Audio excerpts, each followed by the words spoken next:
कहानी का नाम वो जो अंधेरे में रहता है। अंजलि और उसके दोस्तों का ट्रैकिंग एडवेंचर किसी खौफनाक जंगल से शुरू हुआ।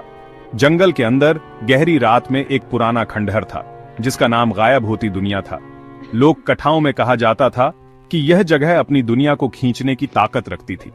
मतलब अगर आप यहां आए और वापस जाने की कोशिश की तो यह जगह आपके दिमाग को उलट पुलट कर सकती थी। लेकिन अंजलि और उसके दोस्तों ने इसे सिर्फ एक डरावनी कहानी माना और वे आगे बढ़े। रात के करीब 2 बजे जब चारों ने खंडहर में रुकने का फैसला किया तो हवा में एक अजीब सी घुटन थी। जैसे ही उन्होंने खंडहर में कदम रखा, अंदर का वातावरण बहुत अजीब था।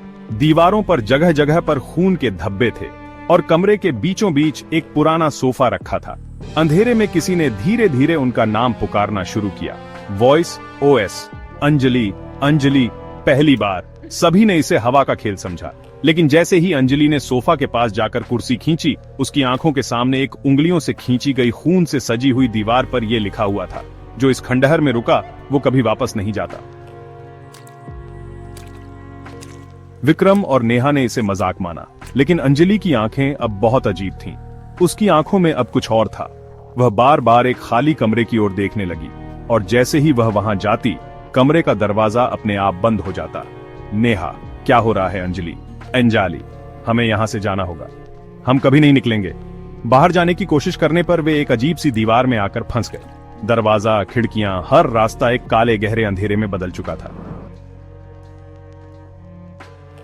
तभी किसी ने अचानक कमरे के अंदर से एक कांपती हुई आवाज सुनी। तुम लोग यहां क्यों आए हो? यह आवाज अंदर से आई, लेकिन वह किसी इंसान की नहीं थी।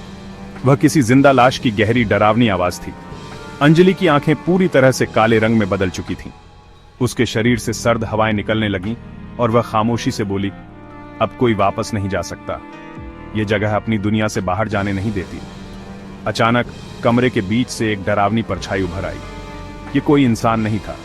उसके चेहरे से खून की धारें बह रही थीं और उसका शरीर टेढ़ा मेढ़ा हो चुका था। वह धीरे धीरे अंजलि के पास पहुंचा और उसकी गर्दन के पास अपने दांत चुभोने लगा। अंजलि के शरीर में किसी ने मौत का स्वाद चखा था। विक्रम ने उसे रोकने की कोशिश की, लेकिन जब वह पास आया तो उसके सामने सिर्फ खून से सना हुआ दर्पण था। जैसे ही विक्रम ने अपनी आंखें बंद की, उसका दिमाग घुमा और वह उसी दर्पण में कैद हो गया। सभी अब यह समझने लगे कि यह किला किसी पिशाच का ठिकाना नहीं था, बल्कि यह किसी ऐसी शक्ति का था जो लोगों के भीतर घुसकर उनके दिमाग को निगल जाती थी। यहां लोग कैद हो जाते थे, लेकिन वे वापस नहीं लौटते थे। यह जगह समय और जगह के बीच एक दरवाजे की तरह थी। तुमने नहीं देखा, लेकिन तुमने महसूस किया है। तुम्हारे दिमाग में वही अंधेरा बसा है जो इस किले में था। अंत में जब नेहा ने अंजलि को बचाने की कोशिश की तो वह खड़ा हो गई और उसे चुपचाप गले से लगा लिया। अब उसने अपनी आंखें बंद कीं